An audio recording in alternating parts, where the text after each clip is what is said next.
Good morning, everyone, and thank you for coming along this morning. Running for the presidency is not something that you embark on lightly or casually. It's something that you decide to do only when you have given it a great deal of thought and consideration. First and foremost, you must formulate your own mind what it is that you believe you can bring and do for Ireland if honoured with the role. Similarly, I don't think that the Irish people have ever chosen a head of state without also considering carefully and thoughtfully what qualities they wish to see reflected from Áras an Uachtaráin in everything their president does. I'm very pleased that the campaign proper has begun.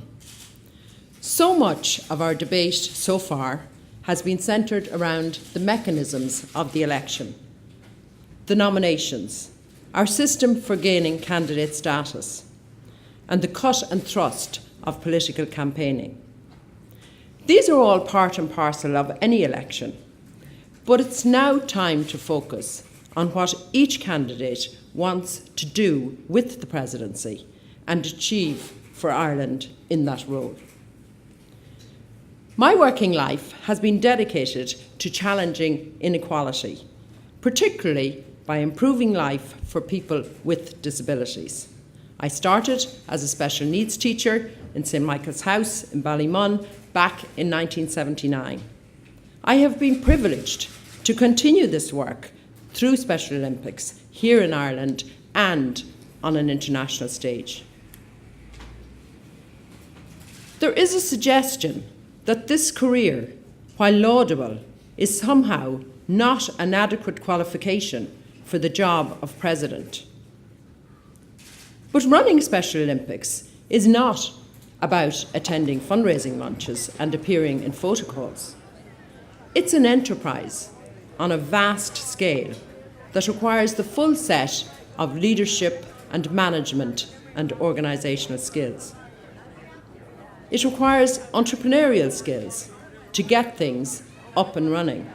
When I took on the World Games in 1999, I started with a blank slate, an empty room. There was no business plan, just an aspiration to stage the Games here in Ireland in 2003.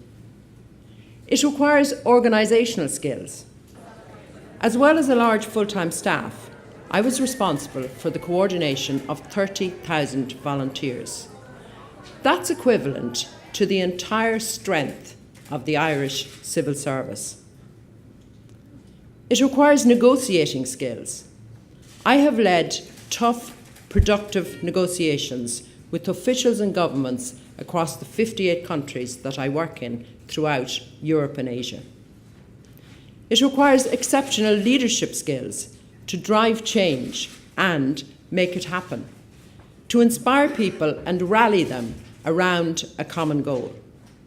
Finally, it requires you to have a vision for change and a plan to turn that vision into reality. I have taken that same approach to other organisations which I have been involved in, from Social Entrepreneurs Ireland to the St Patrick's Festival, to the work I have done as on the Task Force for Active Citizenship. I approach the presidency in exactly the same spirit. I have a vision, I have the plan, and I have the skills to turn it into a reality. It may seem odd to talk now about the first 100 days in office when you're dealing with a 7-year term. But I really do want to be a practical president. This means getting down to work on day one. The Council of State is something that I'm very familiar with, having been appointed to serve on it by President Mary McAleese in 2004. And the first task of the President is to choose 7 people to appoint to the Council of State. I will appoint 7 people who are totally representative of all of Irish society. My priority will be also to engage with the government, to plan how best I can be deployed abroad. Meeting and negotiating with governments and international institutions is part of what I do every day. My experience in this regard has been real and hands-on, not theoretical. I want to put this experience to work for Ireland. I recently met with Barry O'Leary from the IDA, and I have a strong understanding of what is required to keep a high level of foreign direct investment coming into Ireland.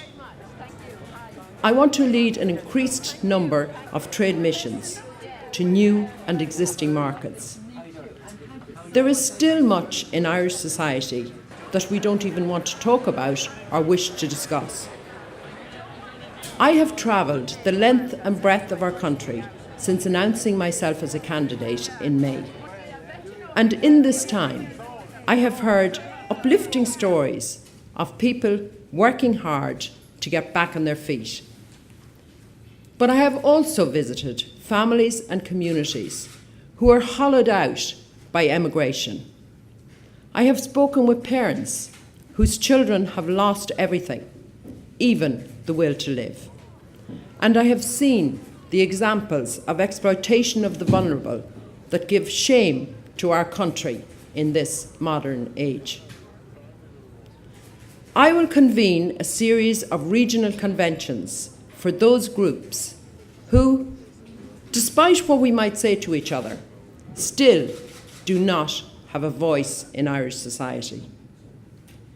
To begin with, this would include people dealing with mental health problems, elderly people living in isolation and poverty, women suffering from exploitation and abuse, people with literacy problems, and people living with a disability. We know these people exist, but too often we don't let them have a voice. If there's one thing the President can do, it's to draw attention to these groups and lend them a voice. I will use the resources of the office, the physical building, and my own time. But much more importantly, the influence that comes with the role of the President, to speak with and for those who are on the periphery of our society, the overlooked, the undervalued, those on the outside from society. I will acknowledge people for their outstanding service in Irish life by introducing a Citizens' Award sponsored by the President. Next week sees the continuation of the process started at Farmlee last year to draw on the talents of the global Irish to assist in our recovery. The next President will have a key role in making this agenda real. We need a President who can communicate the message of Irish creativity and innovation. I can set about this task immediately, deepening ties with Irish people abroad who can lend us their expertise and effort to rebuild our country. I will engage with the Irish abroad to promote philanthropy, for example, working with organisations such as the Ireland Funds. The next President's term will coincide with the centenary of the 1916 Rising. In my first 100 days, I want to work with the government to begin a consultation process about how we commemorate this event in 2016. We need a commemoration that is relevant to all traditions on the island, that respects history while representing the Ireland of today. 2016 will be the centrepiece of a decade of centenaries, when we commemorate a period of political and social turmoil that came to define life on this island. We need to ensure that all the key elements of this period, whether it's the 1913 lockout or the signing of the Ulster Covenant or the New Dáil, that they're all included, and that narrative is inclusive rather than exclusive. I will set about creating an open presidency. I will request the government to bring the office of the President under the Freedom of Information Act. I will publish an annual report with full details of my activities and detailed income and expenditure accounts for my office and household. I will ask citizens to tell me what they want their President to do to serve the interests of the nation, both at home and abroad. And these suggestions will be published online so that the public can judge just how well I am responding as President to their input. This is my work programme. All of the candidates have spoken about their vision for the presidency. I believe I am the first candidate to have set out how I will put this vision into practice, how it will look like in reality. Everybody has said this will be a really tough campaign, that it's certainly not for the faint-hearted. Most of my rivals are political, they're politicians, and perhaps they thought that I would fold in the face of criticism. Let me tell them, they could not be more wrong. They are reverting to type, engaging in the type of negative campaigning that has made Irish people so cynical about politics.